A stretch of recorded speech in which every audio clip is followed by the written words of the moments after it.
Right, we're going to do our last crossing for you now as we wrap up from Meetings Africa. And my guest is from Nigeria. He's a buyer from Nigeria. Obviously, you'll see that there's a lot of stalls and stands here that are advertising what they've got, but the buyers are the ones that you want to grab their attention. So from Nigeria, we've got Uwemedimo Esiat. He's from the African Federation for Sexual Health and Rights.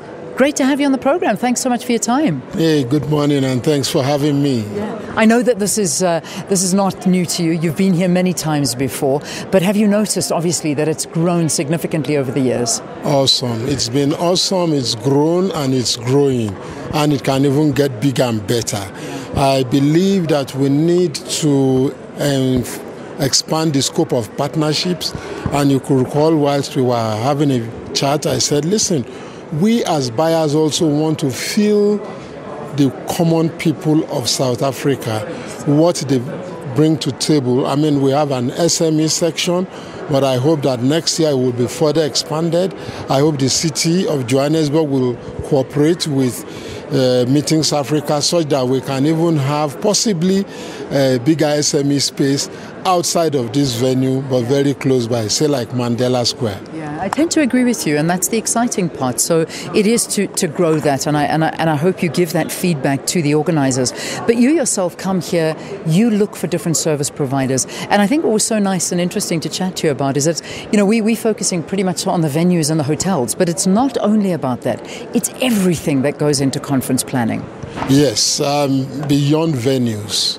Because if you have a great venue and you don't have great service providers, take for instance audiovisual, lighting, conference bag, conference materials, registration, data collection. Because you see, as a conference convener or host, you are focused on the technical content of your conference. All the other services cannot be your problem.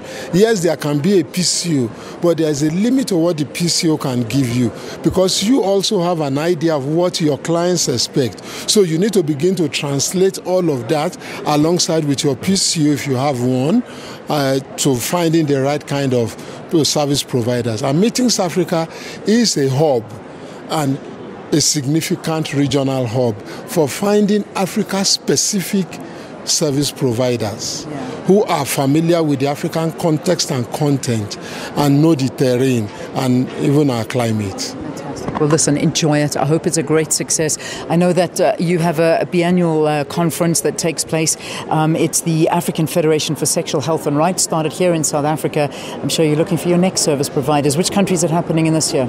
Oh, in 2020, we are going to Nairobi, Kenya. Excellent. And we have already seen venues that we are chatting with, and I'll be following up with them next week in Nairobi. Excellent. Good luck. Thank you for talking to us.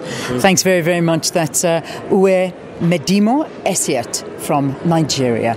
All right, that's where we end our side of the broadcast. Thank you so very, very much for watching. And also, again, thank you so much to Mafolo Melodies for giving us the beautiful soundtrack to the broadcast. Meetings Africa ends today, and I'm so glad that we could be here live. God bless you. See you in studio tomorrow morning. Shap, shap.